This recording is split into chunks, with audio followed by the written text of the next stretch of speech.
Segunda parte de Retas Brasil, Rabino Shmuel, quinta parte do conjunto das Parashot, Acharemot Kudoshim, em Vaikra Levítico, capítulo 19, a partir do versículo 15.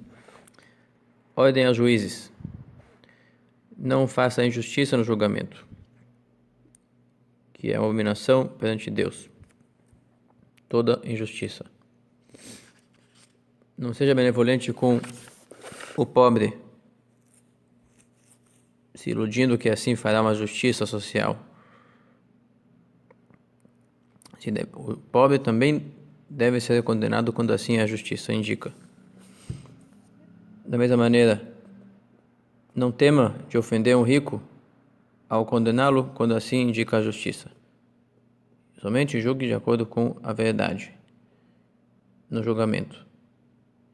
E para a pessoa na vida civil, com seus companheiros, sempre julgue o outro para bem, se coloque no lugar dele e busque entender qual foi a sua boa intenção ao fazer alguma atitude estranha. Da mesma maneira que julga para bem a si mesmo cada vez que erra. Não ande repassando notícias que trazem prejuízos, divulgando os defeitos secretos de outras pessoas, eles trazendo ofensa. Então, não praticar maledicência. Ao ver um companheiro, um semelhante, ameaçado pela morte, não deixe de salvá-lo, evitando que o sangue seja derramado por um acidente, animal feroz ou um bandido. Eu sou o eterno fiel para me recompensar de quem salvar e para punir quem negligenciar a salvação. Não mantenha ódio de teu semelhante no teu coração. Busque reparar a atitude dele. Apresente-lhe sua reprimenda e não consinta com suas ações por um lado, e confie que ele possa ouvir as tuas palavras e mudar de atitude. Porém, não soma pecados ao fazer a reprimenda, não chame a atenção dele em público, para que não ofendê-lo em público. Não seja vingativo. Por exemplo, ele não quis te emprestar um instrumento, no dia seguinte você não vai emprestar para ele. Isso é vingança. E não seja rancoroso, ou seja, mesmo que ontem ele não te emprestou e hoje você empresta para ele, mas também não diga: olha como eu não sou que nem você não quis me emprestar e hoje eu te empresto. Isso vai guardar rancor. Quer dizer, vingança é na mesma moeda e rancor não vai devolver pagar na mesma moeda, mas vai lembrar o defeito do outro, vai guardar a raiva. Em vez disso, amarás ao próximo como a ti mesmo. Isso aqui é um grande fundamento da Torá, que a pessoa que consegue respeitar outra pessoa, se colocar no lugar dele e encontrar justificativas para a atitude do próximo, assim como encontra justificativas para as próprias atitudes, esse aqui certamente irá respeitar as leis de Deus, porque temos um instinto mais forte de desprezar a propriedade e a honra do outro. Ali que está um forte mau instinto. Uma vez um rabino disse no julgamento que pessoas aceitam facilmente legislações rigorosas nas leis de alimentação proibida, nas leis em relação a Deus. Eles temem de Deus. Mas quando tem uma discussão entre duas pessoas, não aceitam facilmente a definição do rabino. Aqui você vê de discórdia é muito forte. Se você supera ele, certamente irá se manter bem nas leis referentes à ordem divina. Até aqui parte mais lógica. Agora vem, Deus diz: cumpra meus decretos, mesmo que lhe pareçam ilógicos. E aqui segue, lei de misturas. Teus animais não tenta cruzar animais de duas espécies para gerar um animal misto. Teu campo não planta de forma mista, não faça enxerto de duas plantas ou plantar sementes diferentes na mesma cova. E um tecido onde há mistura de lã e de linho, que não suba sobre teu corpo. Quer dizer, que não vista de forma alguma uma shatnez, uma roupa mista de lã e de linho. Agora vem uma lei bem diferente. Antecipando. No regime escravista não existe casamento. Uma mulher escrava não tem como pertencer a uma pessoa só. Pode o amo destinar ela para vários escravos como ele desejar, como ele entender. No regime livre, vigora o casamento, onde a mulher só pode estar consagrada para uma pessoa e qualquer outra pessoa que deitar com ela é configurado como adultério, passível a pena de morte.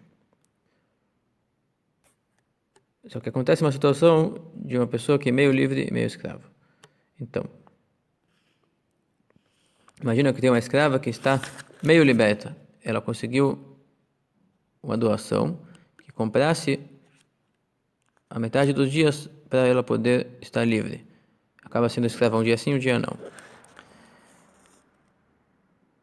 E ela aceitou se casar com um homem que tem também metade livre e metade escrava. Um judeu que roubou e foi vendido, que a venda dele não tinha dele o direito de ter mulheres livres, libertas. E também, mas pode, a partir da escravatura, se casar com mulheres escravas ao mesmo tempo. Se essa escrava meio livre se casou com um escravo hebreu, acabou que a metade dela se casou, a metade escrava com metade escrava, metade livre com metade livre, e se ela se prostituiu, alguém se deitou com ela. Como ela não está completamente livre, ainda não está configurado passivo a pena de morte com adultério. E sim, terá ali uma pena de chibatadas para ela e para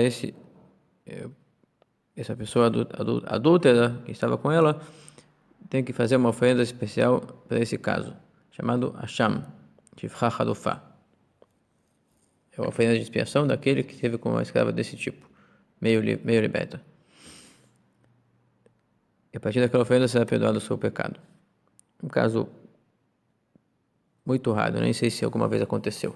Mas aqui está a lei, ao estudá-la, cumprimos a vontade de Deus que essa lei seja estudada. E segue dizendo leis. Quando vocês chegarem à terra que estou lhes dando e não plantarem pomares, árvores frutíferas, deve considerar as árvores proibidas e cercadas e fechadas do domínio permitido. São proibidos por 3 anos. Não entram no domínio do consumo por 3 anos. Chamado Orlá. A partir do momento do plantio. 3 anos, aquilo é proibido de consumir. Tem que queimar as frutas. No 4º ano, as frutas devem ser levadas a Jerusalém, onde a pessoa irá louvar e agradecer a Deus pelo seu amparo na manutenção do pomar, e depois consumi-las dentro da cidade de Jerusalém, chamado Netarevai, uma planta que cresceu há 4 anos atrás, que foi plantada há 4 anos atrás. E no 5º ano vocês estão liberados a comer sua fruta e podem confiar em Deus, que a partir dessa abstinência não irão ter prejuízo, pelo contrário, eu irei lhes acrescentar, diz Deus, eu irei lhes aumentar a produção dessas árvores. Pode confiar que eu sou o eterno vosso Deus, que jura, promete e cumpre. E segue outras leis. Jamais coma da carne de uma oferenda de paz antes que o seu sangue seja jogado sobre o altar. Jamais consome carne de um animal que ainda não terminou de se rebater com reflexo depois do abate. Quer dizer, depois do abate, deixa o animal parar de se mexer. E depois pode consumir sua carne. Não aderem ao hábito de fazer superstição e adivinhação. Então, não diga, já que aconteceu tal acontecimento, eu vi animal tal, eu vi acontecimento tal, sinal que hoje vai ser isso, hoje vai ser aquilo. Também não digam, dia tal, hora tal, posição constelar tal, é boa, então eu vou fazer alguma coisa de acordo com isso. Então, a astrologia pode ser boa para interpretar coisas passadas, isso não é proibido. Mas você planejar a tua atuação futura de acordo com a astrologia ou de acordo com horários, dias da semana, outras estatísticas e lógicas, é proibido pela Torá. Tem que confiar em providência divina. A gente faz a nossa parte e Deus ajuda que vai dar certo. E somente a Ele tememos. Ao decreto dele nós apelamos e não aos nossos cálculos. Eles não vão condenar o nosso destino. Então o erro aqui é, por mais que faça cálculo, achar que você vai poder condenar o destino com o teu cálculo, ali está o erro. Não cortem o cabelo que nem os idólatras faziam, que eles cortavam todo o cabelo e deixavam um anel de pelos por trás, por lado de trás da cabeça, de ouvido a ouvido, de orelha a orelha. E por cima raspavam. E não eliminam os 5 cantos da barba. São 5 cantos em cada bochecha, a parte superior e a parte inferior, e no queixo, o lugar onde juntam as duas bochechas. Da mesma forma, quando morrer uma pessoa querida, não façam que nem os cananitas e amoritas faziam, que arranhavam sua carne. Da mesma forma, não aplicam em sua carne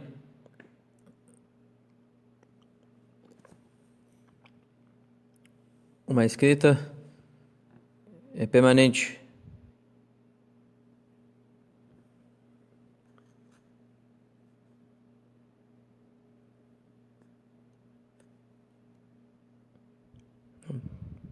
Não gravam em vossa carne uma escritura permanente.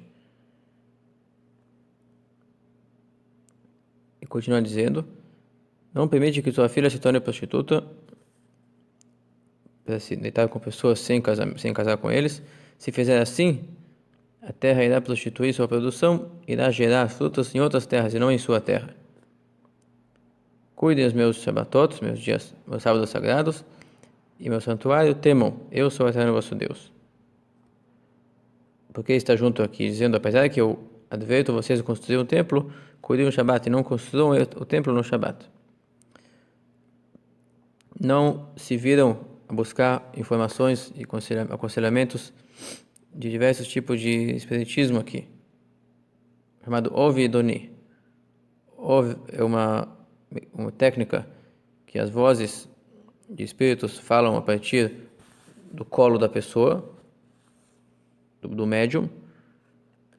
E Doni é um médium que coloca um osso de um animal específico dentro de sua boca e sai dali palavras no caminho de médium espírita. Não se envolvam com essas ações, pois isso impurifica vocês e vocês se tornam abominados perante mim. Eu sou o eterno vosso Deus, saibam a quem vocês substituem por quem. Ao buscar informações de médiums. Se levante diante dos sábios e os respeite. Não sente em seu lugar, não contradiz suas palavras, não ignore a sua presença. Eu sou o eterno vosso Deus, que percebe quando respeita os sábios e quando os despreza. E da forma literal, pessoa com idade é digna de ser respeitada por isso. Até aqui a porção do Chumash dessa quinta-feira.